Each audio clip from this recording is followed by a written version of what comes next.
Assalamualaikum warahmatullahi wabarakatuh. Selamat malam semuanya. Hari ini kita bertemu dalam kuliah penyakit fungsional saluran cerna dengan materi mual, muntah, dan diare. Oke, baik. Ini merupakan beberapa penyebab dari mual muntah. Yang pertama adalah taktil. Taktil ini eh, yaitu memasukkan tangan ya. Misalnya kita memasukkan tangan atau memasukkan benda asing ke dalam mulut atau kerongkongan sehingga menyebabkan mual dan muntah. Yang kedua adalah iritasi atau peregangan GI tract. Nah, yang ketiga adalah tekanan intrakranial. Tekanan intrakranial ini apabila kita merasakan takut atau tekanan-tekanan yang mempengaruhi syaraf. Yang keempat ada rotasi kepala. Di sini ketika kita mengalami mual, ketika kita mengalami pusing, vertigo, dan nyeri kepala. Yang kelima ada obat atau bahan kimia, seperti obat-obatan kemoterapi, antibiotik, dan OAINS atau obat-obat lainnya. Yang terakhir ada psikogenik atau emosi. Di sini ketika kita melihat atau mencium sesuatu yang tidak mengenakan, itu juga dapat menyebabkan perasaan mual dan muntah. Untuk definisinya sendiri, mual dan muntah yaitu merupakan kejadian umum dengan beragam penyebab dan beban penyakit yang signifikan, bersifat kompleks, dan meliputi kondisi psikologis, sistem saraf pusat, sistem saraf otonom, distremia lambung, dan sistem endokrin. Untuk mual dianggap berfungsi sebagai mekanisme perlindungan yang memperingatkan organisme untuk menghindari potensi konsumsi racun. Mual bisa terjadi tanpa muntah, dan muntah bisa terjadi tanpa merasakan mual terlebih dahulu. Ini salah satu mekanisme kerjanya, yaitu dari banyaknya faktor risiko terjadinya mual dan muntah, kemudian diteruskan oleh syaraf aferen, diteruskan ke nukleus tractus, kemudian dimediasi di vagus ya, dimediasi di vagus, kemudian sampai di gastrik distrimias sehingga menyebabkan mual muntah. Mual, setelah kita merasakan mual, di spasme diafragma dan otot, kemudian diafragma ini menekan ke bawah dan abdomen akan menekan ke atas sehingga menyebabkan mual tanpa isi lambung, tanpa pengeluaran isi lambung dan pengeluaran isi lambung atau mual yang disertai muntah. Ini berikut adalah sebab-sebabnya ya seperti yang saya jelaskan tadi, yaitu psikis ya, psikis atau emosional, ada iritasi, distension, hiperperistaltik, obstruksi iskemik, dan nyeri pada perut atau abdomen. Berikut adalah obat-obatan yang dapat menyebabkan mual, yaitu ada obat kanker, ada analgesik, kardiovaskular, hormonal, antibiotik, dan banyak lainnya. Kemudian untuk presentasi klinisnya, yaitu pasien akan terlihat tidak nyaman atau gelisah, perubahan penglihatan, dan nyeri kepala, nyeri abdomen, atau penurunan berat badan, dan disertai dengan demam. Pemeriksaan laboratorium jika terdapat permasalahan yang kompleks dengan komplikasi, yaitu dilakukan pemeriksaan elektrolit dan pemeriksaan saluran cerna bagian atas dan bawah. Berikut adalah terapi farmakologisnya untuk mual dan muntah. Ada antihistamin, penotiazin, benzamid, 5-HT3 antagonis seperti ondansetron, palonosetron, ada cannabinoids, dan kortikosteroid, dan masih banyak lainnya. Ini adalah terapi yang pada umumnya sering dipakai untuk mual dan muntah. Atau lini pertama yang digunakan yaitu ada metoclopramid, ondansetron, dan domperidon dengan mekanisme kerja memblok reseptor 5-HT3 pada syaraf vagal, intestinal, dan aferens spinal.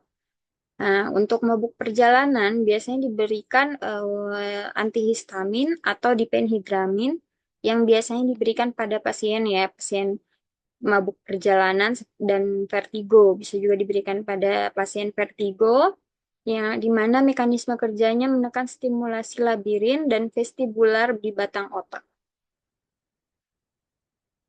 Antikolinergik atau skopolamin biasanya dibuat dalam bentuk koyo karena memblokir reseptor muskarinik jalur telinga bagian dalam ke batang otak. Berikut adalah obat-obat yang baru diketahui dapat mengurangi mual dan muntah. Ada antidepresan, amitriptylin, atau gabapentin dan olanzapin. Yang paling sering digunakan adalah gabapentin dengan dosis 300 sampai 900 miligram 3 kali sehari dan olanzapin 5 sampai 10 miligram per hari. Berikut adalah terapi juga dibagi tiga menurut pengelompokannya ya, yang high, medium, dan low. Ini sudah dibagi hari pertama, hari kedua, tiga, dan empat setelah pemberian obat kemoterapi. Untuk ibu hamil atau hiperemesis. American College ini merekomendasikan vitamin B6 30 miligram. Jika tidak efektif, dapat dikombinasikan dengan antihistamin piratiazin 40 miligram dengan dosis 1-2 kali sehari, 1 tablet. American College tidak merekomendasikan domperidon sebagai antiemetik pada ibu hamil, tapi digunakan sebagai off-label. Untuk IV biasanya diberikan ondansetron jika gejala mual dan muntah tidak membaik atau pasien harus dirawat inap. Terapi mual muntah pada anak, ada terapi farmakologis biasanya diberikan jika memiliki gejala yang kompleks. Ondansetron untuk usia 1-12 tahun untuk BB 4, di bawah 40 kilogram diberikan 0,1 miligram per kilogram berat badan. Untuk BB di atas 40 kilogram diberikan dosis tunggal 4 miligram. Domperidon untuk usia di bawah 12 tahun atau dengan BB di bawah 35 kilogram diberikan 0,25 sampai 0,5 kilogram per berat badan. Pada pasien anak, sebenarnya lebih disarankan untuk rehidrasi atau pemberian oralit dibandingkan dengan pemberian antiemetik. Nah, setelah mual muntah tadi, berikut ini adalah pembahasan tentang diare, di mana definisi diare itu terjadi akibat gerakan overreaktif pada usus yang disebabkan oleh racun yang berasal dari bakteri pada makanan atau benda asing atau penyebab lainnya. Dikatakan diare apabila BAB encer lebih dari 3 kali selama 24 jam atau kurang dari 1 minggu. Pada bayi biasanya lebih dari 10 cc per kilogram per hari dan pada anak lebih dari 200 gram per hari. Paling sering disebabkan oleh rotavirus dan norovirus. Klasifikasi diare itu kalau berdasarkan waktunya dibagi menjadi 3, yaitu diare akut kurang dari 14 hari, diare kronik lebih dari 14 hari, diare persisten berawal dari akut namun berlangsung lebih dari 14 hari. Sedangkan ini ada berdasarkan derajat dehidrasinya. Dilihat dari kesadaran, denyut jantung, kualitas nadi, pernafasan, mata, air mata, mulut dan lidah, cubitan kulit, capillary level time, ekstremitas, dan urin.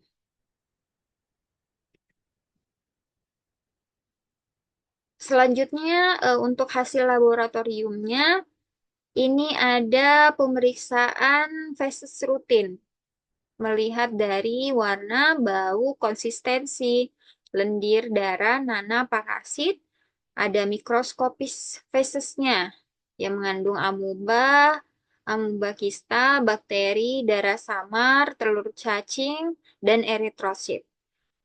Dan yang kiri ini adalah skala tinja Bristol yang sering dilihat dari jenis atau bentuk BAB-nya.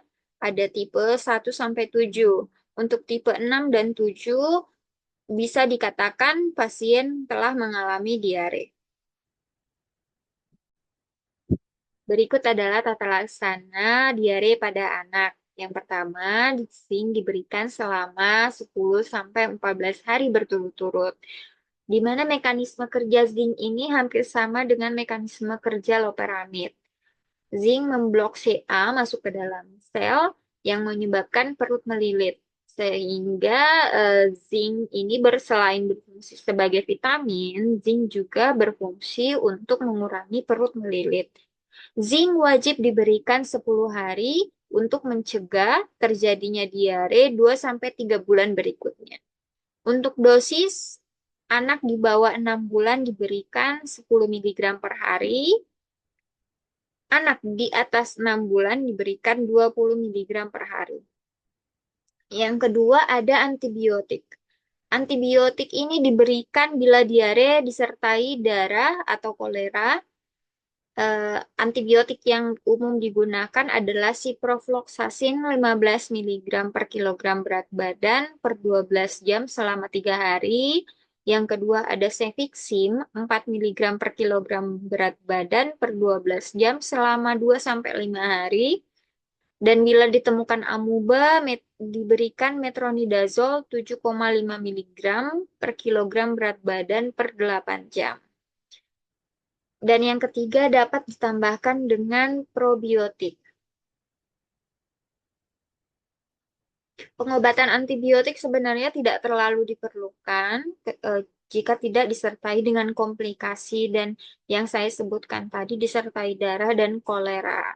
Karena menurut beberapa penelitian telah terjadi peningkatan resistensi terhadap ampicillin, tetrasiklin, kloramfenikol, dan trimetoprim dalam 15 tahun ini. Sehingga pemberian antibiotik pada anak yang mengalami diare harus dengan kehati-hatian. Untuk tata laksana pada dewasa dapat diberikan yaitu hidrasek atau rafikadotril di mana fungsinya untuk menormalkan sekresi elektrolit. Yang kedua ada kelompok opiat yaitu loperamid diberikan 3-4 kali sehari, dapat digabungkan dengan kodein 15-60 mg 3 kali sehari, ya di mana fungsinya dapat menghambat propulsi dan meningkatkan absorpsi cairan. Yang ketiga ada arang aktif atau atapulgit. Ada bismut subsalicilat, pektin, kaolin, dan smektit yang berfungsi untuk menyerap bahan infeksius atau toksin yang digunakan 2 tablet tiap diare, maksimal 12 tablet per 24 jam. Dapat juga digunakan antispasmodik, yaitu hyosin butil bromid. Yang terakhir dapat ditambahkan zinc 20 mg per hari dan probiotik sebagai suplemen tambahan. Yang terakhir adalah tata laksana diare pada ibu hamil. Umumnya terapi medikamentosa diare pada kehamilan tidak berbeda jauh pada kasus yang bukan kehamilan. Perbedaannya adalah kehati-hatian dalam pemilihan obat antidiarenya. Untuk di mana terapi yang dianggap aman untuk ibu hamil adalah loperamid dan atapulgit. Sedangkan obat-obat yang harus dihindari untuk ibu hamil adalah kaolin pektin dan hyosin butil bromid karena dapat menimbulkan efek teratogenik. Berikut adalah antibiotik pada dewasa. Antibiotik untuk diare. Di sini dikelompokkan berdasarkan organisme, yaitu ada organisme Campylobacter, Shigella atau Salmonella, ada Vibrio cholera, ada Traveler diare, dan Clostridium difficile. Untuk Campylobacter dan kawan-kawan diberikan antibiotik pilihan pertamanya ada ciprofloxacin 2 kali sehari, 3 sampai 5 hari. Untuk Vibrio cholera diberikan tetracycline 4 kali sehari, diberikan selama 3 hari. Untuk Traveler bisa diberikan Cipro 2 kali sehari. Dan Clostridium difficile diberikan 200 sampai 500 mg 4 kali sehari, 7 sampai 14 hari, baik oral maupun IV. Untuk indikasi pemberian antibiotik ini pun tidak sembarangan karena diberikan sesuai dengan ketentuan, yaitu demam di atas 38,5 derajat Celcius, feses disertai darah, leukosit, lactoferrin, Hemocold, sindrom disentri, diare persisten, Shigella, dan lain-lain. Berikut adalah cara pemberian oralit dan komposisi oralit yang dapat diberikan sebagai terapi tambahan pada penderita mual muntah dan diare, yaitu di mana komposisi ini merupakan ketentuan dari WHO, yaitu berupa natrium, klorida, glukosa, kalium, dan sitrat. Di sini untuk ketentuannya sendiri diberikan 2 bungkus oralit formula, 1 bungkus oralit dilarutkan dalam 1 liter air matang untuk persediaan 24 jam.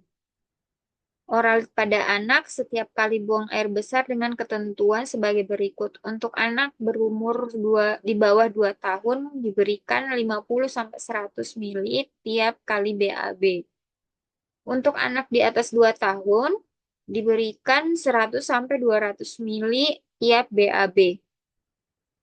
Dan jika dalam waktu 24 jam persediaan oralitnya masih tersisa, maka sisanya harus dibuang. Dan yang terakhir adalah terapi non-farmakologi. Mual, muntah, dan diare selama tidak ada pemberat, maka dapat diobati dengan terapi non-farmakologi, yaitu dengan beberapa pilihan, menghirup aroma jahe, meminum jahe hangat, air putih hangat, tetap makan dengan porsi sedikit tapi sering, menghindari pemicu, dan istirahat yang cukup. Oke, itu saja materi untuk hari ini. Terima kasih atas perhatiannya. Semoga bermanfaat untuk kita semua. Wassalamualaikum warahmatullahi wabarakatuh.